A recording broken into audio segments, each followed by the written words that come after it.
Donetsk में बहुत ज्यादा टकराव रूस और यूक्रेन के बीच दिखाई दे रहा है जंग के मैदान में, जहां कीव का दावा है कि 160 वर्ग किलोमीटर इलाका मुक्त करा लिया गया है। डोनेस्क में अगस्त के अंत से यूक्रेनी सेना हावी है। यूक्रेनी सेना ने कई गांवों पर फिर से नियंत्रण हासिल कर लिया है। तो रूस के कब्जे वाले डोनेस्क में यूक्रेन का दावा क्या है, ये देखिए। 160 वर्ग किलोमीटर इलाका मुक्त करा लिया, रूस को पीछे धकेला जा रहा है।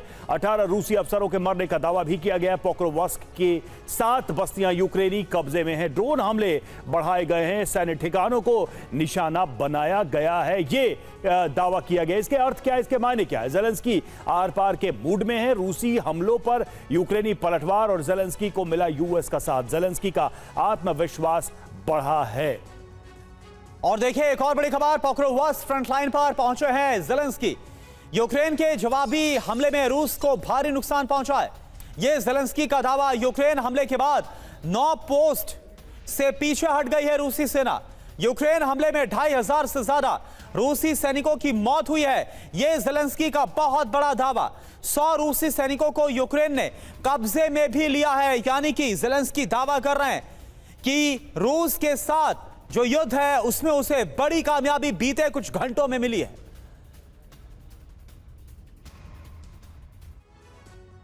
और हूती विद्रोहियों से जुड़ी खबर आपको बताते हैं। हूती ने तोड़ी इजरायल की डिफेंस लाइन। जी हां, मिडिल ईस्ट से खबर सामने आ रही है। ड्रोन हमले के बाद होटल में भीषण आग लग गई है। हूती विद्रोहियों की तरफ से यह हमला किया गया है। और देखिए तस्वीरें हम आपको दिखा रहे हैं। बताया जा रहा है कि इस हमले में होटल को निशाना बनाया गया। इलात में होटल को ड्रोन से निशाना बनाया गया और हमले के बाद आग लग गई इस होटल में।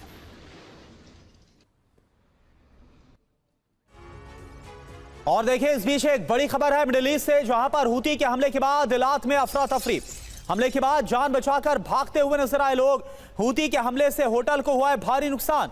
हमले के बाद इजराइल के कई शहरों में एयर रेड अलर्ट जारी किया गया है। तो ये देखिए आप, हूती विद्रोहियों की तरफ से एक बार फिर से इजराइल में यह हमला किया गया और इलात में जो अटैक किया गया, इसके बाद लोग जान बचाकर भागते हुए नजर आए। हूती के हमले से होटल को भारी नुकसान पहुंचा है। यह देखिए आप, ड्रोन अटैक किया गया। हमले के बाद इजराइल के कई शहरों में एयर रेड अलर्ट साउंड कर दिया गया है। तो यह देखिए तस्वीर इस वक्त आपके सामने, और तस्वीरों को देखकर आप अंदाजा लगा सकते हैं कि कैसे मिडिल ईस्ट में भी हालात और ज्यादा विध्वंसक होते हुए नजर आ रहे हैं। यहां पर हूती विद्रोहियों ने एक बार फिर से इजराइल को दहलाने की कोशिश की है। इजराइल पर एक के बाद एक कई शहरों पर अटैक को अंजाम दिया गया। इसमें ड्रोन का भी इस्तेमाल किया गया। जो अटैक किया गया उसकी तस्वीर भी हम आपको लाल घेरे में दिखा रहे हैं। लोगों ने यह सब कुछ अपने कैमरे में रिकॉर्ड किया है। लोग इसके बाद वहां से भागते हुए भी नजर आए हैं। हूती के इस हमले के बाद इजराइल में काफी दहशत है। और देखिए गाजा में इजराइल का नॉन स्टॉप हमला अभी भी जारी है। गाजा सिटी में टारगेट बनी बड़ी बड़ी इमारतें। 24 घंटे में 40 से ज्यादा इमारतें जमींदोज हो गई। बड़े टावर्स में ह्यूमन शील्ड बनाकर हमास की मौजूदगी, ये रिपोर्ट में कहा गया, और इसी वजह से इन इमारतों को निशाना बनाया जा रहा है।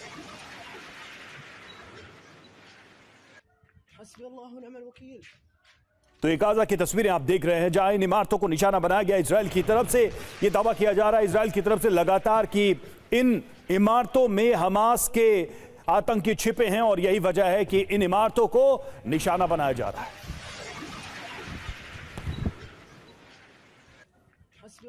और देखिए गाजा सिटी से एक और बड़ी खबर। गाजा सिटी मस्जिद पर इजराइल ने अटैक किया है। अल बाकी मस्जिद से अपना नेटवर्क चला रहा था हमास। 24 घंटे में गाजा में मारे गए हैं 33 से ज्यादा लोग। 24 घंटे में सिर्फ गाजा सिटी में 21 लोगों की मौत हुई है।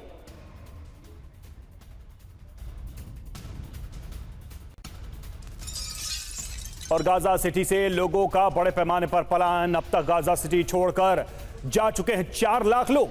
हमले से पहले गाजा सिटी में 10 लाख लोग मौजूद थे। लोगों को साउथ ह्यूमैनिटेरियन जोन जाने का आदेश दिया गया।